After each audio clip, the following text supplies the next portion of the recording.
Rex, you obviously had to defend a guy who went in last night, Peyton Manning, a lot. How'd that go? This guy used to make me cry. I've had a tough day today. Peyton Manning, I'll never forget, we're playing him. And I remember telling my guys, in '06, we had a Super Bowl team. I knew we did. We had the best team in the NFL. And I'm sitting there watching. I'm like, if we keep him out of the end zone, we're going to win this game. Nah. He comes right down. They kicked 5 field goals that game. But he makes a pass in this game, and I'm just like sitting there on the sideline like it's impossible to put it in there.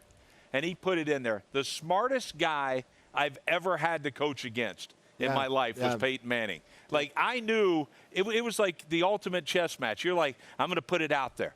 You know, I'm going to do this. Oh, I got him with the blitz. If you got him once with a blitz, you weren't getting him again in that game with the same blitz. I can assure you.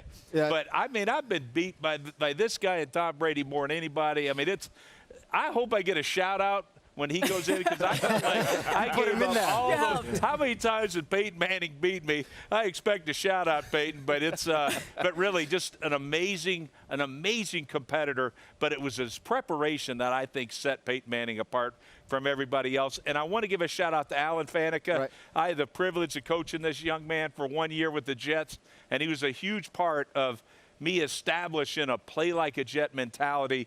I've never been around a guy that was such a pro's pro, and really proud of him, and had to go against him many times with Pittsburgh, but well-deserved Alan Faneca. Yeah, you knew when going up against Alan Faneca, like I did many times, in a scheme at times where it's uncovered and there's the guard and it's a 2-gap system, and I never enjoyed going up against Alan Faneca. That's what I could say. He was that good. Great offensive line in Pittsburgh, and he was like the leader of it, so congratulations to him. Peyton, back on Peyton.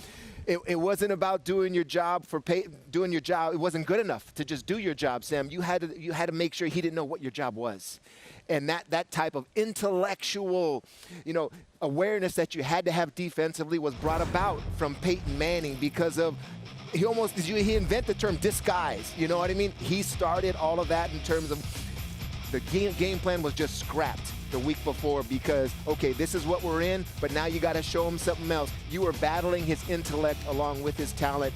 Congratulations to him, one of the best I ever would have. Yeah, congratulations to all these guys. And, I'd like to give a shout out to John Lynch. I mean, here's a guy who played with toughness and passion, integrity, and did it for multiple teams. I mean, he's in the Ring of Honor in Tampa and also in Denver, has had such an impact on this game, on this sport, was phenomenal as a broadcaster, and now to see what he's doing with the 49ers, doing a great job. So not only the player that he was, but I think the person that he is, he's somebody that, is a great role model for our game. Yeah, it's just an incredible class. You look through the names, and all impressive in their own rights. But to your point on Peyton Manning, I mean, what he did was impressive in part because of the same thing we're seeing with Tom Brady right now. You go to a new team, and that team becomes you in a way. They kind of all become the type of player and guy that you are. Obviously, we get to see if Tom Brady can pull it off and actually get the win, get a Super Bowl win for a second team like Peyton Manning did.